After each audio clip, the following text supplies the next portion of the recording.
Welcome back to World's News, where we present you the most important and funniest news from the past week. I'd once again like to remind you that this channel has only existed for a few months, and since we started without any experience on writing, editing and social media presence, please don't expect perfection, but we are constantly working on it and we hope you can enjoy our content. Anyways, this week's topics are gun violence in the US, another story of TikTok and elections, and the weekly update on the Russo-Ukrainian war. So let's get the first topic started. Gun violence in the United States. This topic is a very sad one in several ways. On the one hand, we've got all the mass shootings that have happened in the US in the past months, and on the other hand, they are still not making any laws restricting the ownership of weapons. But for the people who don't know what I'm talking about, or who are a bit foggy on it, here's a short summary on past shootings and gun policies in the US. So, mass shootings have almost become a weekly thing in the US, and that's only the ones we hear of on the news. Some shootings that were on the news worldwide were, for example, the mass shooting in a Buffalo supermarket, where a man shot and killed 10 people of color out of a racist motive on the 14th of May, a shooting in a hospital in Tulsa, Oklahoma, where 4 people were killed, and shootings in schools that also happen more often than some would like to admit. But when researching for this topic, we found a gun violence archive listing at least one mass shooting in the US almost every day. I mean, sure, there are over 300 million people currently living in the United States, so this is reasonable, right? Well, absolutely not. China, for example, has 1.4 billion inhabitants and almost no mass shootings, and most of the shootings there are probably caused by the government anyways. But why is that so? China and the US both resemble different extremes when it comes to gun control. If you are a bit familiar with China's home affairs, the fact that it has some of the strictest gun control measures in the world probably doesn't surprise you. But in this particular case, the Chinese strictness actually is a good thing. Because when looking at the US, we see what effects very loose gun control measures can have on the mortality rate of children. Whoa, can he say that? Probably not, but that's facts. You see, it's not only school shootings, but in the US, guns are basically everywhere, so several kids have found guns laying around, played with them and accidentally killed themselves or even others.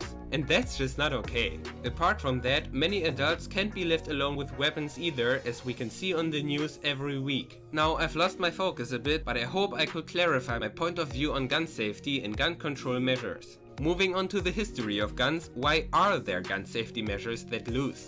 It all first started when first settlers came to America to explore the new continent. Back then, things weren't as sorted as they are now, and owning a gun was basically life insurance, which is why they enacted the Second Amendment. The Second Amendment of the United States basically says that a well-regulated militia is necessary to the security of a free state and therefore the right of the people to keep and bear arms. Apart from that, police in the US are a bit different from police you'd find in Germany or France, for example, where the majority of people trusts the police. In the United States though, many people feel like they have to take justice into their own hands. And how else would it be? In that scenario, guns play a big role. So the American gun safety measures are a tradition that many Americans would like to keep. But as the bodies stack, more and more people are starting to wonder if these laws are in fact the best approach to peace. President Joe Biden, for example, tweeted, quote, "We should reinstate the ban on assault weapons and high-capacity magazines that we passed in 1994. In the 10 years it was law, mass shootings went down." Now, I know that this topic is taking much time, but in my opinion, it's an important one, even to people who don't live in the US, since you might go there on vacation and nobody likes the idea of many innocent people dying anywhere in the world anyways. So bringing back the ban on assault weapons and high-capacity magazines is a great first step towards a more peaceful future. But I personally think that this one law won't solve the issue itself, which is anchored deep in the American mindset. But we've got some time left to work on it, and I'd say we use it wisely.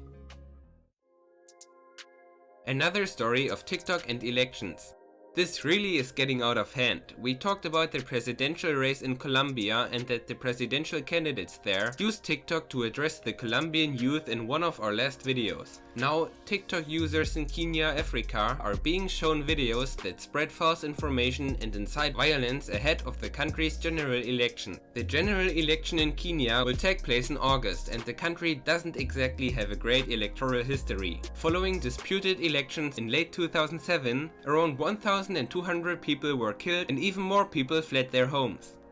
This was because there are different ethnic groups living in Kenya, and during the 2007 general election, 2 candidates claimed victory, which of course angered the people that voted for the other candidate. Because of that, a civil unrest broke out, resulting in these 1,200 dead people and around 500,000 people who fled their homes. Back then, these riots were stopped by the National Accord and Reconciliation Act, which led to one of the candidates who claimed victory for themselves being appointed as Prime Minister. But unfortunately, humans have the gift of not learning from the past, so this year, videos on TikTok might end up starting new riots. You see, TikTok is the most downloaded app in Kenya, and as the general election in August moves closer, a researcher at the Mozilla Foundation, Odenga Medang, conducted a study revealing videos that are abusive, incite violence, and are outright fake news.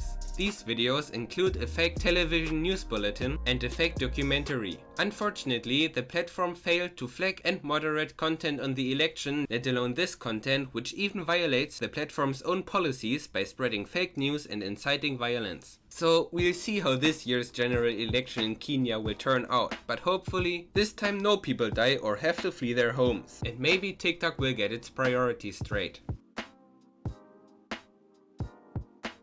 The Russo-Ukrainian War, an update.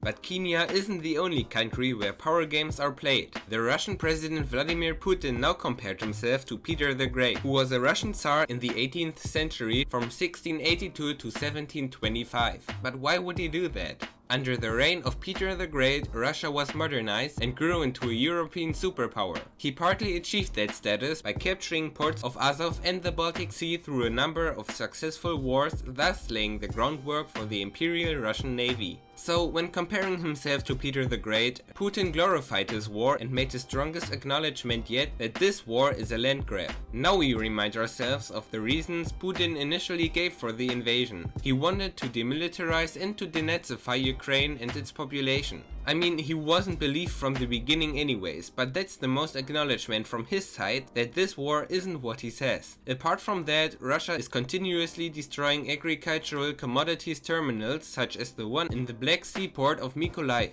And regardless of the reason for that, this is just bad. But what reasons for something like that does Russia have?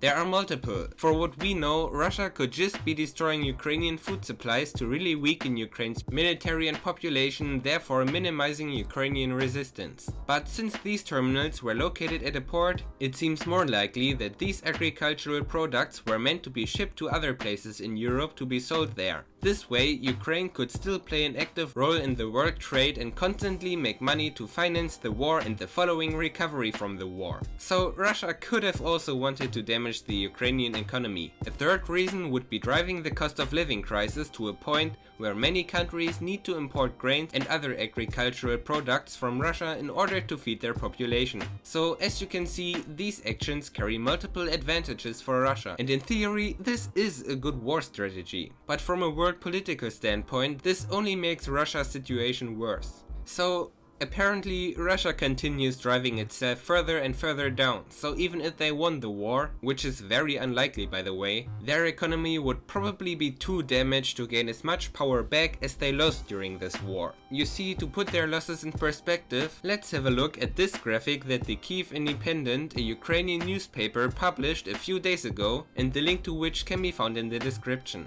Now, of course, these numbers aren't exact, and maybe these are a bit higher to boost the morale of the Ukrainian people, but I think that they should be about right. And it's crazy, they lost more resources than many countries in the world have at all, and they still think about winning this war. But I guess we'll see how this conflict will play out. These were the most important and funny news from the past week. If you've got any suggestions on topics that we missed out on, please let us know in the comments. And since this is YouTube, if you want to support us, feel free to like and subscribe so we can get some traction in the YouTube game. But now to this week's bonus fact. There really is a religious sect worshipping with guns in the US. Gun Church is deep in the conspiracy theory game. They believe, for example, that the deep state will bring a war that they have to arm themselves for. They therefore worship with ARs, a type of assault rifle, and even bless their guns as God-given tools that can't be forbidden.